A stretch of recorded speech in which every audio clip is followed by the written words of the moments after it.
Kali ini kita akan ngebahas alur sebuah film yang berjudul Polar. Film ini menceritakan tentang seorang pembunuh bayaran yang berniat ingin pensiun dari kerjaan yang digelutinya. Namun ternyata banyak pihak-pihak yang tak menginginkan hal tersebut. Hingga akhirnya dia pun harus menutup rapat-rapat keinginannya untuk pensiun itu. So, tanpa berlama-lama lagi langsung aja kita masuk ke dalam ceritanya.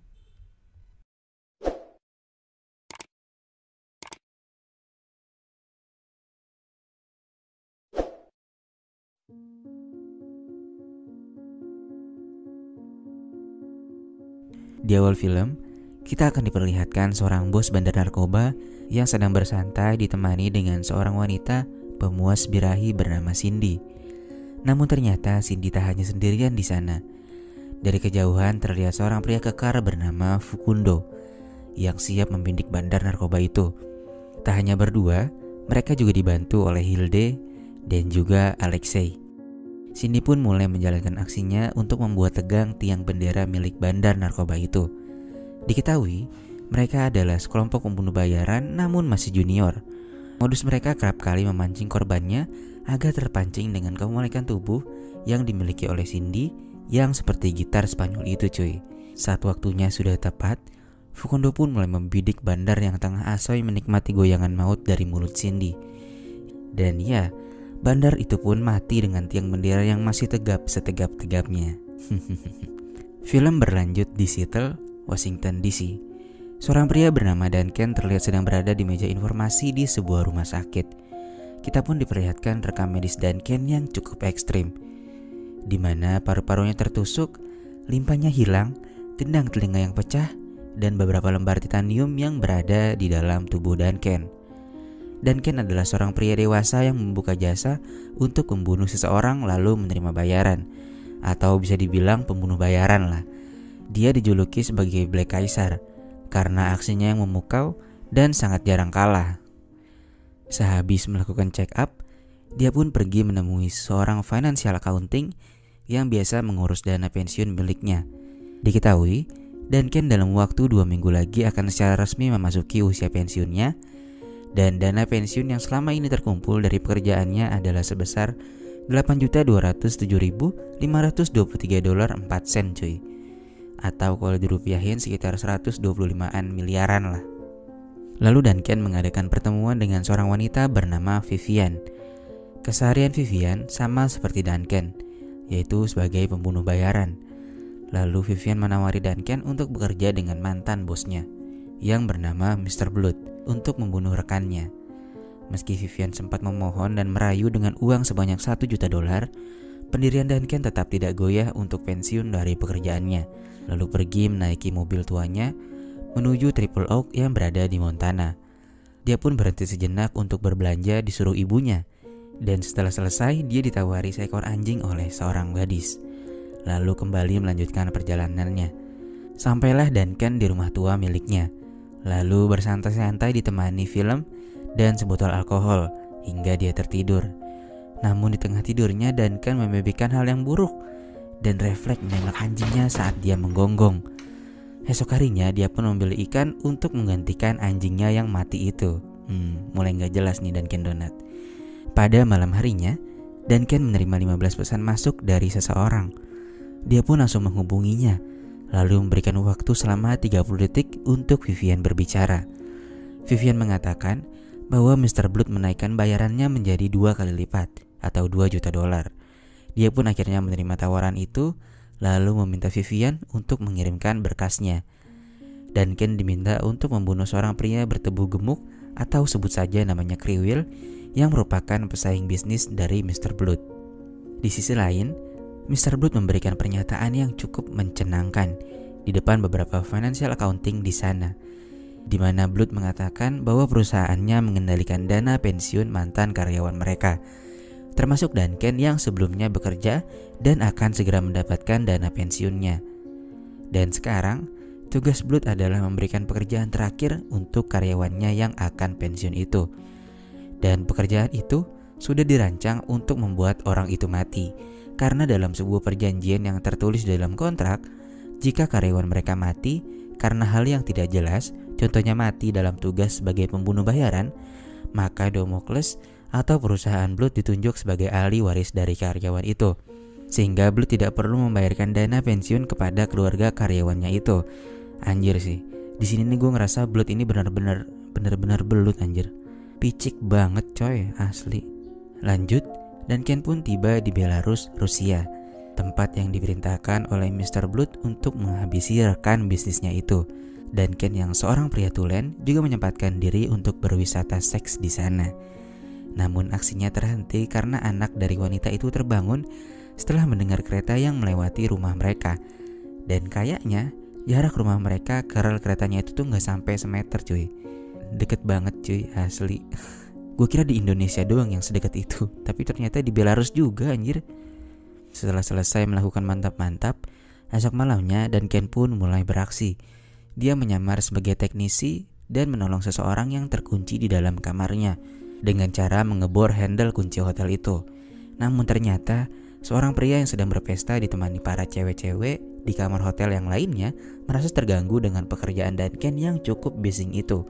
Pria itu adalah si Kriwil atau orang yang menjadi target dan incarannya. Duncan pun mulai memantek kedua tangan serta biji bunga matahari milik si Kriwil. Setelahnya dia pun langsung membunuh anak buah Kriwil dengan sangat mudahnya. Dan di dalam kamarnya, Duncan mendapati terdapat berkas dirinya sendiri.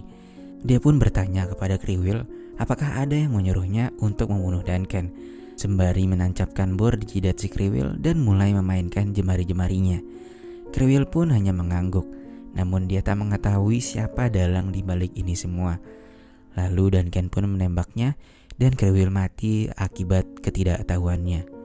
Setelah itu, Duncan langsung menelpon Vivian untuk meminta DP sebesar 50% atau 1 juta US dollar, sesuai janji sebelum dirinya melakukan aksinya. Dan setelah uang itu ditransfer, Duncan pun langsung mengirim foto si Kriwil yang sudah mati dengan luka tembakan yang ada di jidatnya. Lalu Duncan memberikan waktu selama 24 jam untuk mentransfer kekurangannya. Vivian pun kebingungan karena Duncan lebih dulu beraksi dan membuat rencana Blood sedikit berantakan. Esoknya, pembunuh bayaran junior yang kita lihat di awal film bertemu dengan financial accounting yang juga kita lihat di awal film. Mari kita namai pembunuh bayaran itu dengan sebutan junior killer. Kedatangan mereka adalah untuk mencari tahu tentang keberadaan Duncan melalui rekening account yang tersimpan di sana. Setelah mendapatkan apa yang mereka cari, junior killer pun langsung membunuh financial accounting Duncan itu lalu pergi meninggalkannya. Di Miami, Florida, Cindy yang menggemaskan mendatangi properti milik Duncan. Namun ternyata yang berada di sana adalah seorang penyewa yang nafsunya sangat tinggi. Niat hati ingin berbuat baik dengan menanyakannya secara baik-baik, tapi tiba-tiba si gembul ini nampar Cindy sampai hidungnya berdarah cuy. Untungnya junior killer yang lainnya cepat datang dan langsung menghajar si gembul karena dia juga gak tahu milik siapa properti yang disewanya, lalu pergi dari sana. Di sisi lain, Duncan terlihat sedang membaca buku panduan untuk merawat ikan yang baru saja dimilikinya, sembari memperhatikan rumah tetangga yang ada di seberang danau.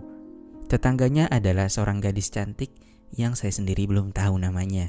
Lanjut, di New Jersey, junior killer kembali mendatangi salah satu properti milik Duncan, lalu menanyakan kepada siapa mereka membayar uang sewanya kepada sekelompok anak muda yang tinggal di sana. Namun lagi-lagi mereka semua mengatakan mereka tidak tahu, dan dengan terpaksa, junior killer pun kembali membunuh mereka semua. Kembali kepada Duncan, kali ini Duncan sudah mulai berani untuk menemui tetangganya itu. Dia juga sudah saling bercerita tentang kehidupan pribadi masing-masing. Sementara itu di Texas, para junior killer pun juga tak berhasil mencari keberadaan Duncan, dan Fukundo pun mengadukan hal itu kepada Vivian. Vivian memerintahkan mereka untuk cepat dalam pencarian ini. Setelah beberapa hari luntang-lantung, akhirnya junior killer pun mendapatkan alamat Duncan di Triple Oak melalui rekening account yang ditujukan untuk badan amal di sana. Dan mereka pun segera menuju ke sana. Duncan tiba di toko langganannya dan berniat untuk membelikan kado untuk tetangganya itu. Sementara di luar terdapat junior killer yang hanya sedang berdua saja. Mereka pun menemukan Duncan secara tak sengaja. Mereka pun mengikutinya. Ketika sedang asik-asiknya berkendara, Di tengah perjalanan, Duncan berhenti setelah melihat seorang wanita yang berada di pinggir jalan. Dan wanita itu adalah Cindy. Dia mengatakan bahwa mobil dan ponselnya mati, lalu meminta tolong kepada Duncan untuk mengisi daya handphone miliknya. Namun mobil Duncan tak disertai dengan fitur mengisi daya. Akhirnya wanita itu menanyakan di mana letak rumah dari Duncan. Dan ya, Duncan pun mengajak Cindy untuk pergi ke rumahnya. Halus banget Duncan donatriknya, sumpah. Ketika di rumah, terdapat badai salju di sana. Dan Cindy mengatakan bahwa mobil Derek akan menjemputnya besok pagi pada pukul 10. Dan sekarang, dia kebingungan untuk bermalam di mana. Duncan pun menawarinya untuk tidur di atas sofa. Dan saat akan tidur, Cindy mengatakan bahwa Duncan sangat manis. Dan lalu mereka pun melakukan ritual mantap-mantap tentunya.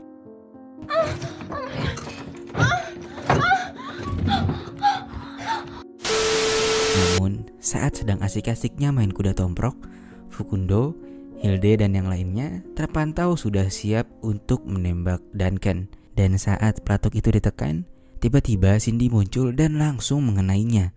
Dengan sigap, Duncan pun mulai melawan balik keadaan.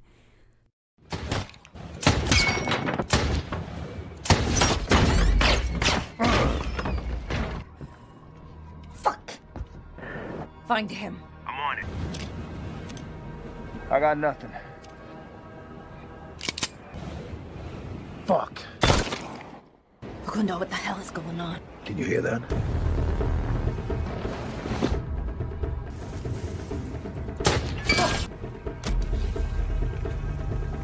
I'm going to kill you.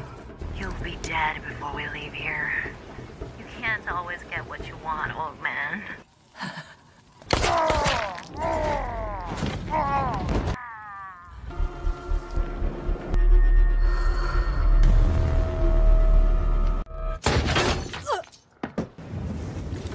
Setelah berhasil menghabisi mereka bertiga, Duncan pergi ke penginapan yang mereka tempati. Namun tak menemukan apapun di sana. Di sisi lain, Mr. Blood terlihat sangat marah mendapatkan kabar kematian mereka bertiga. Vivian mengatakan bahwa sebaiknya dia membayar uang pensiun milik Duncan jika tak ingin kehilangan nyawanya. Dia juga mengatakan menculik tetangganya sama dengan mengganggu urusan pribadinya. Blood pun bersikeras dan tak akan mau membayar uang pensiun milik Duncan. Lalu Sin berpindah ke Michigan. Duncan bertemu dengan seorang pria bernama Porter, lalu menceritakan percobaan pembunuhan yang baru saja terjadi kepadanya. Namun saat Duncan akan pergi dan beranjak dari tempat duduknya, tiba-tiba saja Duncan terjatuh dan dari mulutnya mengeluarkan busa seperti yang kita biasa lihat di sinetron di Indonesia. Anjir, ternyata Porter kerjasama juga dong sama si Belut. Emang dasar Belut, banyak banget akalnya. Heran saya juga. Singkat cerita, Duncan sudah berada di hadapan Mr. Belut. Dan Mr. Belut mengatakan bahwa Duncan telah menyakiti perasaannya, mungkin dia homo, dan dia akan membunuh Duncan secara sangat amat perlahan. Selama 4 hari Duncan akan mendapatkan siksaan kubur dari Blood. Dan tepat di usianya yang ke-50, dia akan mati dan tak pernah mendapatkan uang pensiunnya itu. Di hari pertama ini, Duncan disiksa dengan menggunakan semacam gunting kuku. Lalu sedikit demi sedikit Blood mulai mencongkil bagian kulitnya tanpa diberi ampun. Lalu lanjut di hari kedua, kulit Duncan dirobek sampai ke tulang mudanya. Sementara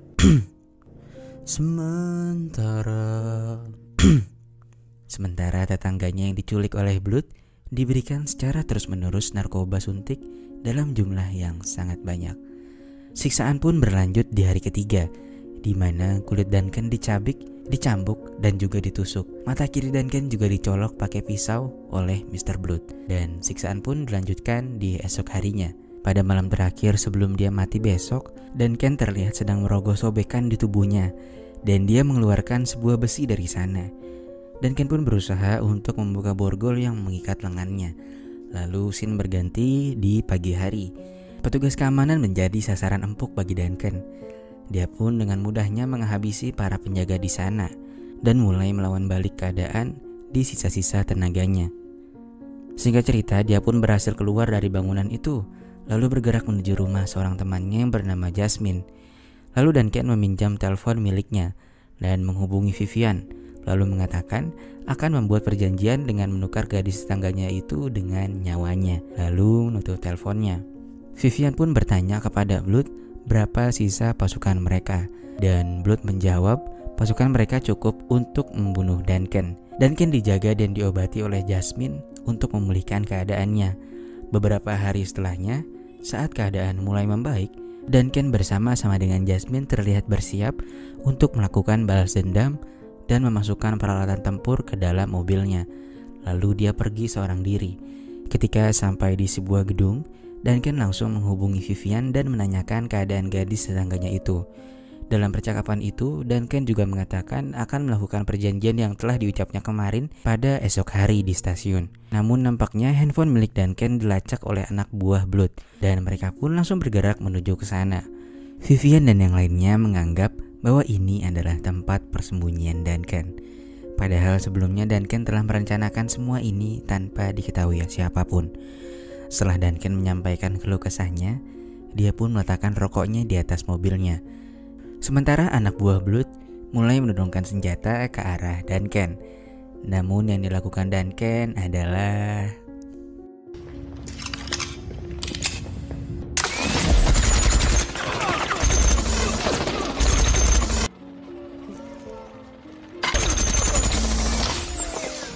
gila nggak lu? Keren abis Dunkin Donut anjir. Parah. Kayak John Wick tapi versi jauh lebih pinternya anjir. Kalau John Wick kan kayak goblok gitu loh, ngelawan satu persatu tanpa alat bantu dan teknologi. Nah, ini dengan mudahnya mengalahkan mereka semua. Pada malamnya dia pun mendatangi tempat tinggal Blood dengan santainya. Dan ketika dia masuk ke dalam rumahnya, para pengawal Blood sudah tak ada lagi yang berani melawan Duncan. Mereka semua ketakutan melihat Duncan yang seremnya ngalang-ngalain setan. Dan ketika Blood sudah ada di depannya, Duncan pun langsung memenggal kepalanya, lalu memberikan kapak itu kepada asisten Blood. Lalu Duncan terlihat kembali pulang sembari membawa tetangganya itu. Berhari-hari Duncan merawat gadis itu yang sampai sekarang gue belum tahu namanya. Hingga akhirnya pada suatu pagi, Duncan melihat potongan berita koran yang tercecer di tempat tidur gadis itu. Dan setelah mengingat kembali, ternyata Duncan lah yang membunuh keluarga gadis itu 9 tahun yang lalu cuy. Wah, parah nih. Dan beberapa saat kemudian, gadis itu pun mendorongkan pistol ke arah Duncan. Dan lalu terdengar suara tembakan yang menyebabkan burung gagak berterbangan. Di akhir film, kita akan diperlihatkan Duncan yang masih hidup. Dan gadis itu bersama-sama dengan Duncan memutuskan untuk mencari tahu siapa orang yang menginginkan ayahnya mati 9 tahun yang lalu. Dan mereka pun pergi mencarinya, tapi di sequel berikutnya, yang gue sendiri juga belum tahu kapan dirilisnya. Oke, sekian dulu pertemuan kita pada kali ini. Makasih banget buat kalian semua yang udah nonton filmnya sampai habis. Dan jangan lupa buat klik tombol subscribe supaya kalian gak ketinggalan video-video terbaru dari channel ini. Oke, see you.